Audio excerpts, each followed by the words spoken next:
you spoke there about changing behaviours, and I guess that's a big thing that you're asking people to do, move away from how they would traditionally, go to the shops. Well, to be fair, I think the online supermarkets have got a job at changing people's behaviour, right? Getting people to change how they buy food. So you've got a behavioural step beyond that. So really interesting to hear that you're thinking about not just incentivising the purchase, but how do we get people to, to change their behaviour. I think.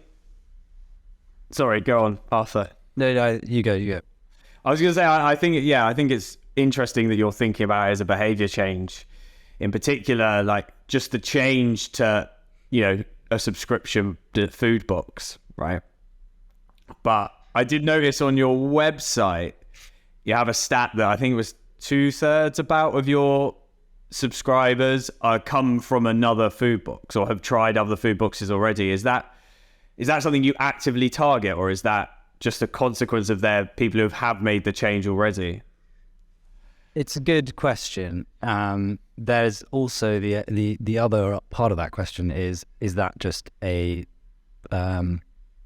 symptom of the fact that there are two big players in this space, and therefore if someone's looking to us, there's quite a high chance they've tried one of those other two brands. What I would say is we have a very different proposition, and we've kind of held firm on that. Whereas they are both slightly fighting over being the cheapest. So we haven't compromised on the quality or the health credentials. We try to occupy a place in the market that is higher end and healthier. But we're in a difficult space, obviously, with the cost of living crisis and people looking to, as you said earlier, trade down. I would say, so therefore what we're trying to do is really nail down messaging around the value that you get from a Mindful Chef boxed. What we are not necessarily trying to say is that we're cheap, but we are saying we're good value. And I think that those are the two very different things. I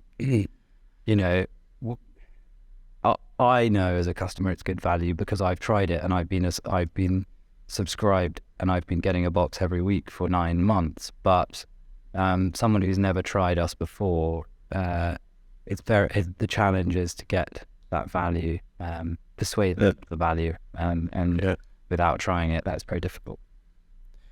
I think that's somewhere where as you said already, like your customers are the best people for that, because value is relative almost. Yeah. Right?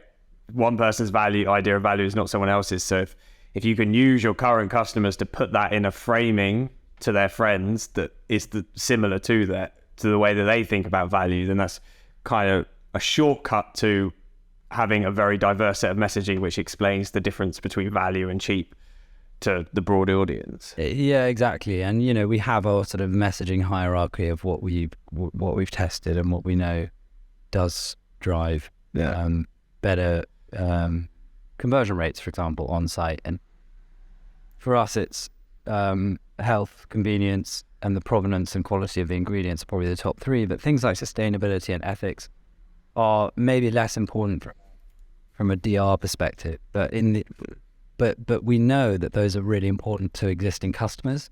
So making sure those messages are landing to existing customers is going to increase the chance of them talking about Mindful Chef to their friends.